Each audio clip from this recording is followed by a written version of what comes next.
Yeah, continue with the agenda.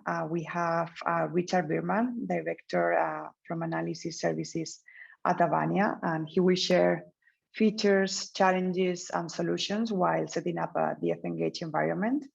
And Richard is a long-time supporter of DF Discover, and it's always on the leading edge of trying new things in DF Discover. Go ahead, Richard. Thank you so much. Good morning and good afternoon. Thank you for listening in on our presentation called DFengage ePRO Case Examples. So we will share features, challenges, and solutions that we faced when setting up a DFengage environment for two of our recent builds in DF Discover. So my name is Richard Veerman. I work for Avania. Avania is a global full-service CRO that focuses on medtech products. And we now have offices in around the globe, as you can see on the pinned locations. And some older DFUG attendees may know me from our previous legacy company named Factory CRO, when we just held office in the Netherlands.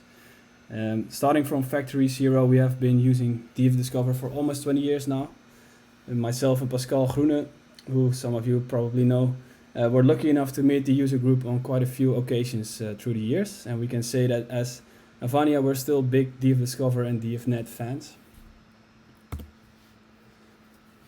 So, as big fans, we were also very excited when DFNet announced the DFengage ePRO.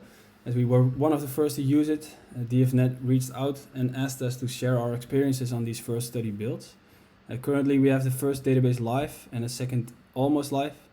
At the time of recording this presentation, the first patient has not gone in yet. But we can at least share the experiences we have with the setup and extensive testing of the new technology. Each of the cases had its unique challenges, so hopefully there's some valuable information for the group. So first we'll start on why we want to use ePRO in the first place and what we try to achieve using it. What are the upsides versus paper? We'll describe the two case examples that we have done. Then I'll shortly describe what info from DF setup is needed to make the app work. I'll do a very brief description on that. And finally, the challenges and the solutions that we came across, and some other tips and tricks and common errors that we would like to share. So why DFengage ePRO? So first, what is ePRO? Well, it's electronic patient-reported outcomes, which means that patients are completing the data directly in a database interface instead of on paper, after which it would need to be transcribed into the EDC database by the site or a DEO. So in DFengage, this interface that the patients are completing in is either a smartphone or tablet application, and they can be installed on the patient's own device. So what do we wish to achieve with electronic versus paper completion? Well, first of all, we reduce site data entry and source data verification time and costs because it's direct completion. It does not need transcription, so it does not need the entry or the check. And it also eliminates any possible transcription errors. Other than paper completion, where you sometimes have to wait weeks or months on your data before the patient turns it in on the next office visit, here you have immediate availability of the data. Once patient completes it and presses finish, it is available in DF Discover. That also reduces database lock time, so you have the data available more faster, so the data complete is faster and there's less SDV to do. So database locks are a bit easier. You can do patient data entry compliance checks, so because we can look along with them in real time, we can also build reports to track if they are completing it and flag patients that are not, and work with the sites to contact these patients to steer them by so that we can have better and more data. It also engages the patients more into the study and with the site, and it increases their compliance to the study and to the diary completions for using those compliance checks, but also because the app can send push notifications for the days that the patient has PROs waiting for them. And there's an audit trail for traceability, so we can verify who completed it and when. and that's quite different from paper, of course. So if you have paper, then the patient may complete the whole 30-day diary right before they go to the visit, if they forgot it. But with electronic completion, they cannot do this in retrospect, and we can ensure that the data is completed when it should be and by the person that should be completed it. And finally, and this is specific to the DFengage ePRO, it's easy to implement, so you can just build it on top of the existing EDC using the tools that already exist in DF Setup, and the app is a bring your own device app, so the patient can easily download it. So our two case examples. We have quite a few builds that are waiting somewhere to start in 2021, but these two were the first ones, so we'll focus on these two. Of course, it would be ideal to have a study with a very easy visit map, just a regular baseline visit and scheduled visits, but we did not have these. But on the other hand, that makes it more fun, and I guess makes us more experienced with the software. So we were actually quite happy with that in retrospect. The first study, it had a diary that the patients need to complete 4 times a day for each of the 22 time points, and then there were 2 additional on-site questionnaires. It had a conditional visit map, and the schedule depends on when an event, let's call it event X, happens. There were 15 patients, about 90 pages per patient, depending on when event X happens. So in total, we're looking at about 1,350 PRO pages. And for study number 2, there was 3 injections. 1 is required and 2 optional per patient. And after each injection, there's a 30-day diary.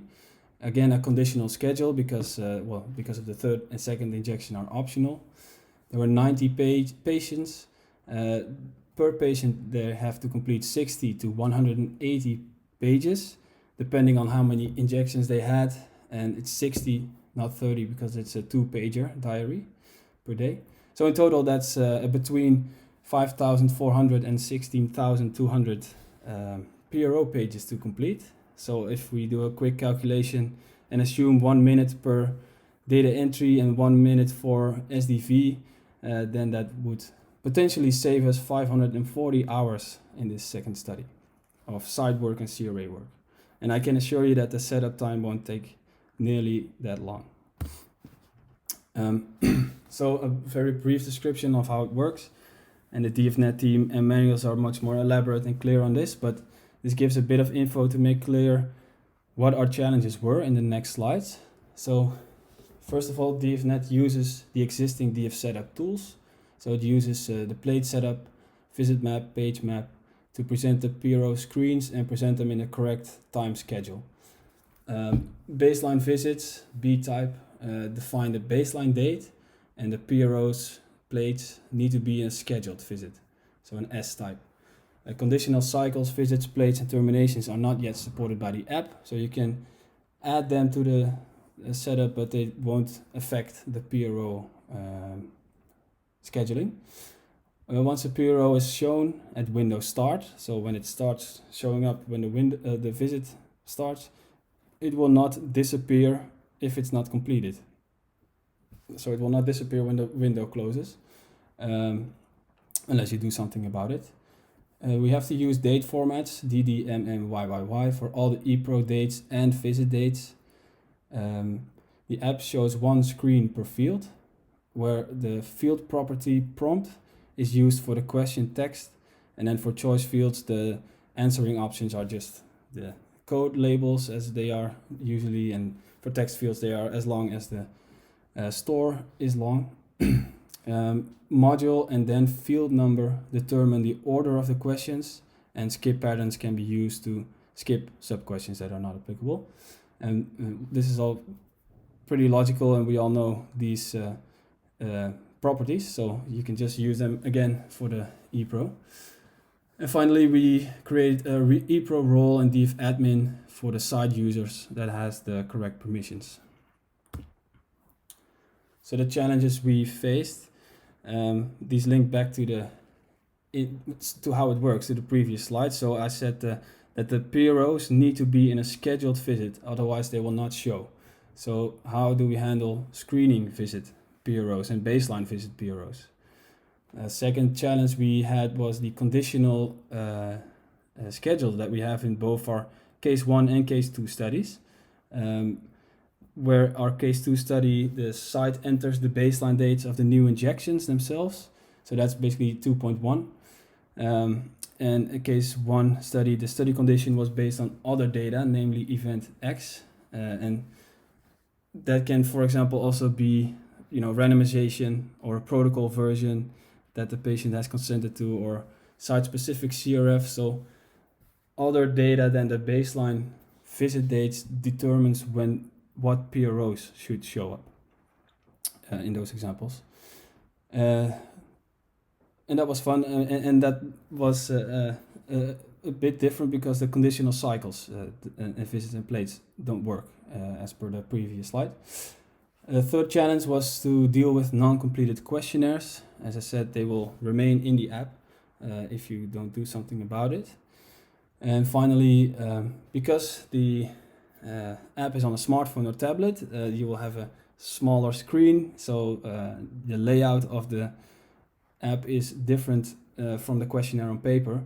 And this is totally fine for all diaries and most questionnaires, but if you're using a licensed validated questionnaire, you will need to make sure that the questionnaire responses are still considered validated after your layout changes. So we describe how we dealt with this and other workarounds for designing the layout. So the first problem, if you put a PRO in a P or B visit, they will not show up. They need to be in visit type S. So our solution basically was to make the screening visit a B visit and then add a scheduled visit that had the PRO plates of that screening visit and schedule it 0 days after the screening visit. So upon entry of the baseline visit date, it shows immediately in the app. You just have to give your ePRO role access to both the S visit and read access to the B visit date. And then that's resolved. So I added a little bonus here because one of our protocols, which was case study number 1, noted that the PRO for baseline visit must be completed starting 3 days prior to the baseline visit. So this was going to be a problem even with paper completion because the sites have to predict the baseline dates and enter it 3 days ahead. So for this study, the sites that was no problem, as they scheduled the baseline date always already during screening. So they were able to add the planned treatment date on a form, and we picked that date up with an edit check that then auto-completed the planned date minus 3 days in our B visit, which was a fake baseline visit. The real baseline visit was then a scheduled visit. So then from that fake baseline visit, we had the 3 days prior actual baseline visits lined up as S visits that were 1, 2, and 3 days after the auto-completed altered baseline minus 3 days. So you can see it here in visit 885. This is the fake baseline. And then you have the 3 days, 2 days, 1 day prior to procedure. And then the actual procedure, who is scheduled 3 days after the its own copy, minus 3 days. So that's exactly day 0. And then from there on, you have that day 1, day 2, which is 1 day plus 3 days. Anyway, this is very unlikely that you will have this issue. It's also not a ePRO specific issue, but I wanted to show it to you so that you can see if you're a little creative with the baseline visits and the edit checks with pretty simple measures, you can be very flexible. All right, then challenge. And this is probably a lot of text for her presentation, but then at least you can read it back later. The problem we faced was how to deal with showing the correct PROs if this cycle is conditional. And this was for our case number 2 study. So the challenge was that we have 1 required and 2 optional injections, and only if the injection is done, there needs to follow a 30-day diary. So our solution was, so if the scheduling may follow site-entered baseline dates, we just added conditional cycles and assigned the start of each new cycle as a B visit. so the app doesn't take conditional cycles and visits into consideration, but it does understand cycles. So you can just work in cycles, and then if a baseline is not completed, the scheduled visits within that cycle are never shown. And the other way around, if you do complete a baseline visit, the PROs of the previous cycles are no longer shown, but the cycle of the latest baseline visit is shown as per schedule. So in our example, you see those, it starts with a baseline visit for the index procedure, and then visits 1001 to 1030 for the first 30 days, and these are just a regular scheduled visit. And then you have the 30-day visit, and here we ask a question if the patient opted for the optional touch-up injection. If they say no, then the whole cycle doesn't show. And if they say yes, then the B visit will show up for the site. And once they complete the date of procedure or the date of injection at visit 50, which is the 30-day optional touch-up, then the day after, the scheduled visits will show up for that, starting from 1031 up to 1060. And if they don't complete the baseline date, if they did not have the optional touch-up, then those visits will just never show up. Well, the next cycle is just a continued treatment cycle. So the baseline here is 2 months, and then those next visits are scheduled from that month visit. You can also add a baseline where you copy in the original index procedure date, if that's needed. For us, there are no PROs in this cycle, so that didn't matter. And then the fourth cycle will have that third injection. So at 12 months, they can have a repeat treatment. At 12 months, they are asking if the patient wants to use that injection. If they say no, nothing happens. If they say yes, and then once they complete the baseline date for visit 140, the optional treatment, repeat treatment, then from that treatment, the next scheduled PRO show up. Our case number one example was a little different, so we did not have the site completing those baseline dates directly. So here the sites did not enter a baseline date themselves, but they do enter something in the CRF that triggers a cycle to stop and a new one to start. So what we wanted to do is, once event X occurs, the weekly PROs should stop. So those visits 140 through 170, and what comes before that should no longer show. And then the post event X, 2 weeks after event X, a final set of PROs should show. So basically what we did here is we added a fake baseline visit, which is visit 884. And once they completed on one of the follow-up forms that event X occurred, an edit check auto-completed the date of that event into 884 baseline and 883 termination visit, which stopped those visits before it, in the cycle before it, and then 2 weeks after the event X date, it showed the final set of PROs.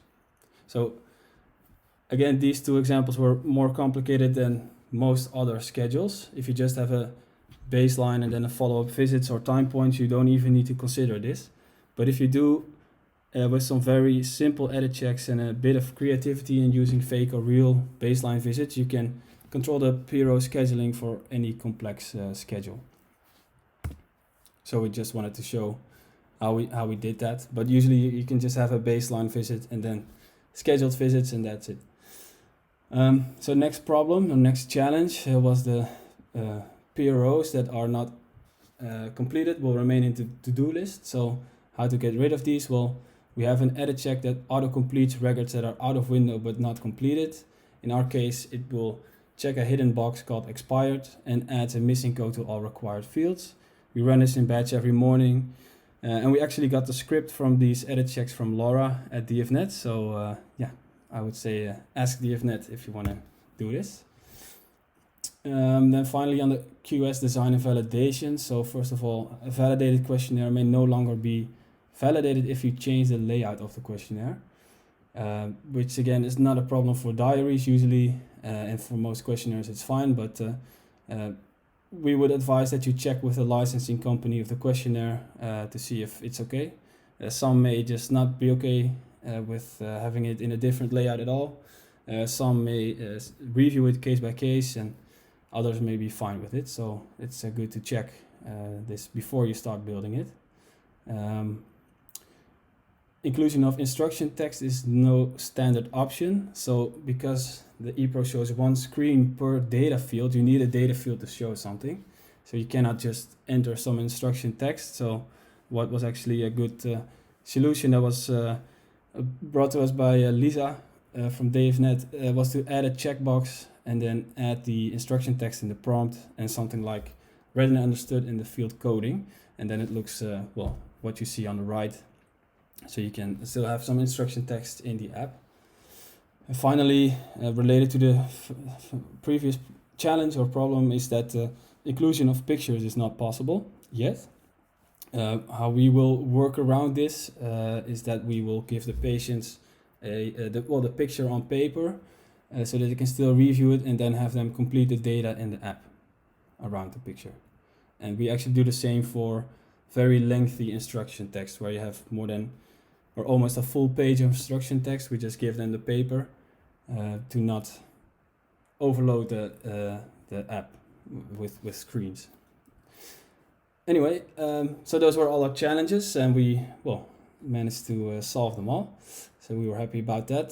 Some other tips and tricks that we wanted to share is to use the page map and include the visit name in the page name, because otherwise it's not clear in the app. Where, for example, in DF Explorer you see in what visit the page is grouped. This is not clear in the app.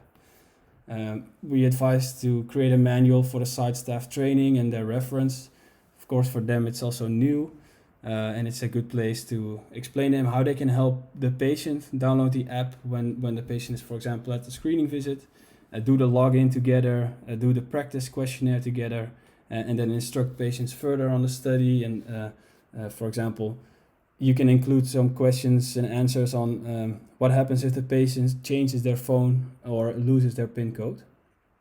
I already quickly mentioned it. Add a practice questionnaire so that the site can train the site while they're together with the site staff. Another great tip from Lisa.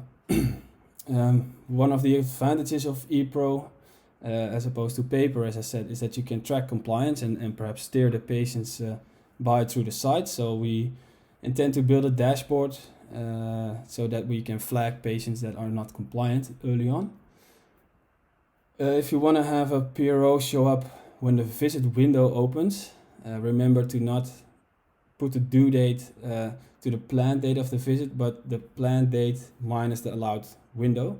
So if you have a week 4 or a 28-day visit minus plus or minus 2 days, then you should set the due date at 26 to make sure it shows as soon as the window opens.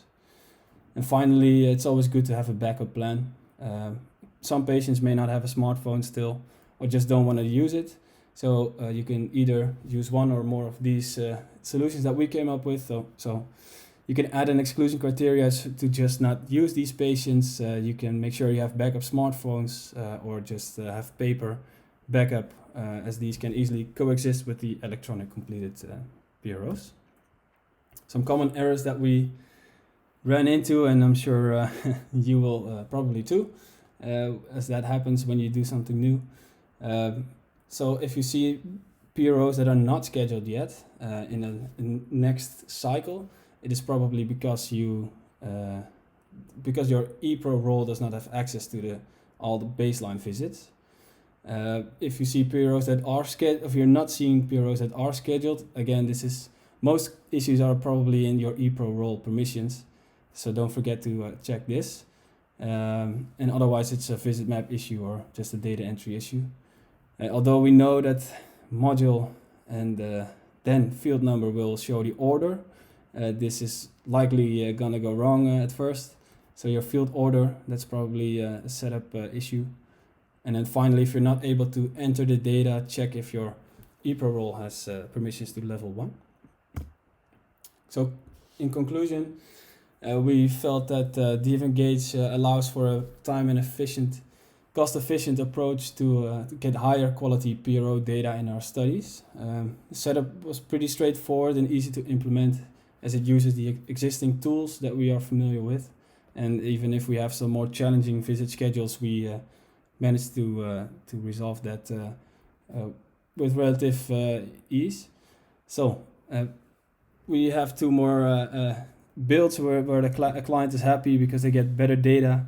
The CRA is happy because they can focus on other things during their monitoring visits, and happy site staff as they don't need to do those 16,000 pages of data entry. And finally, a happy patient that it feels more connected and engaged with the site and the study.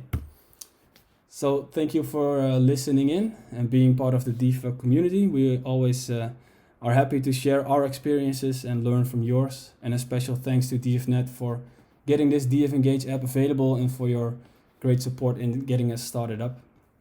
Happy to answer any questions. Great, thank you, Richard. I know that we have you here for questions. So I really liked what you mentioned at the end, like happy patients, happy sites, happy research, I guess. We have some comments on the chat, a couple of them from Eric.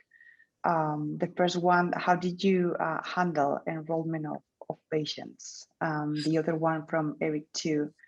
I guess you mentioned some challenges because you talk about paper, but Eric is asking, were there any challenges with bring your own device?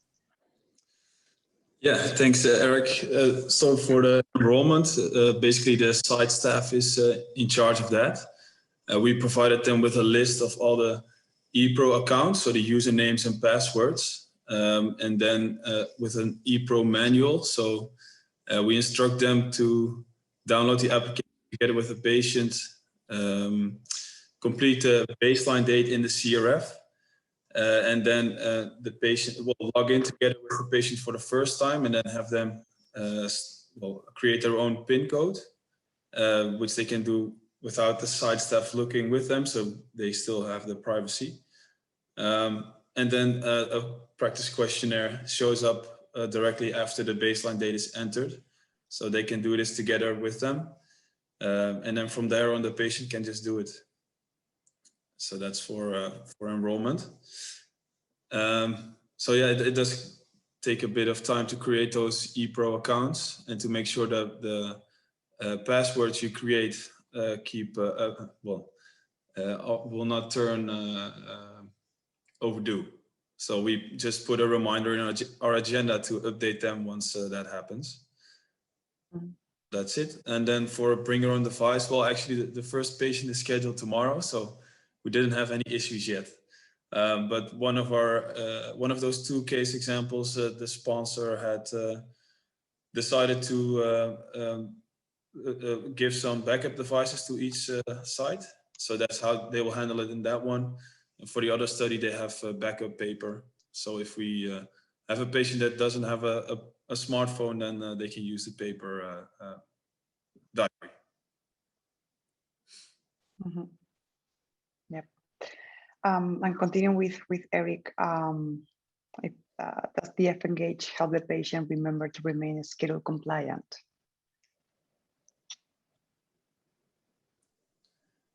Yes, yeah. So it will send on the days that there are PROs available, it will send the patient a push notification in the morning.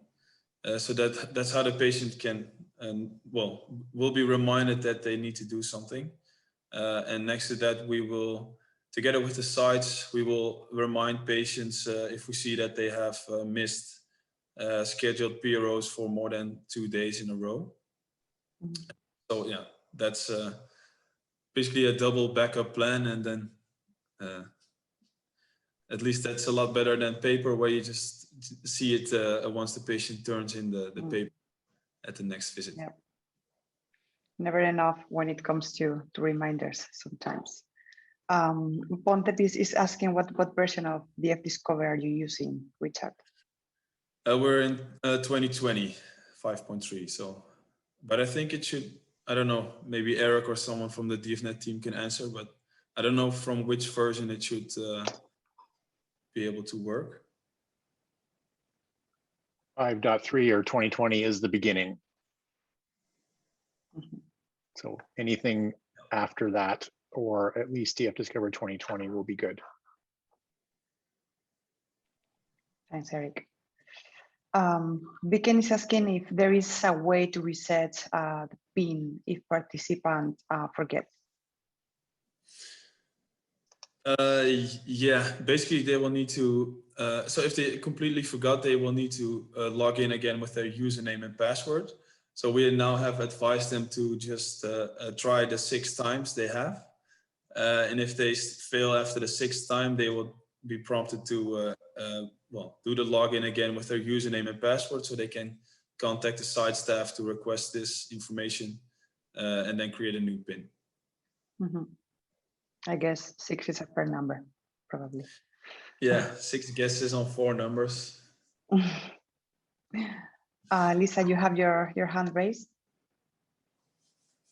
Yeah, thank you, Richard. It was really a treat working with you and working through some of the issues, because Busi, Angela, and I, we thought we saw it all, right? We thought we had it all prepared, and then things came up in our study, and so we kept adding to the manual of tips and tricks, and seeing some of the things that you came up with.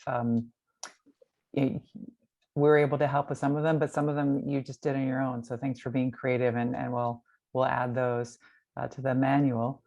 And the more users and studies and cases we have, the more the app can be developed. So we work closely with WeGuide and have meetings to see, okay, well, what's working well, what's not, what can you change WeGuide? Okay, what can we change DFNet to make it, to make the different issues, like the help messages, that one is a challenge.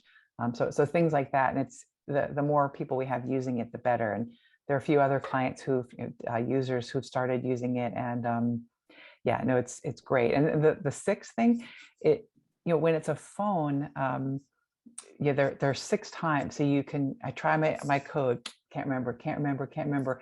Like after the 4th one, they put in a 2-minute delay, and it seems a little silly, but it was like, well, what if, it's a phone, like what if your kid picks it up and moving around and dancing around with it? So it was, okay, hold on a second, get the phone back from your baby, and then reset. But yeah, Viken, the site always has the username and password. So the site has that, but the goal is the site would not have the PIN, because that would be a way of protecting the information. So I hope that answered it. And yeah, thanks again, Richard.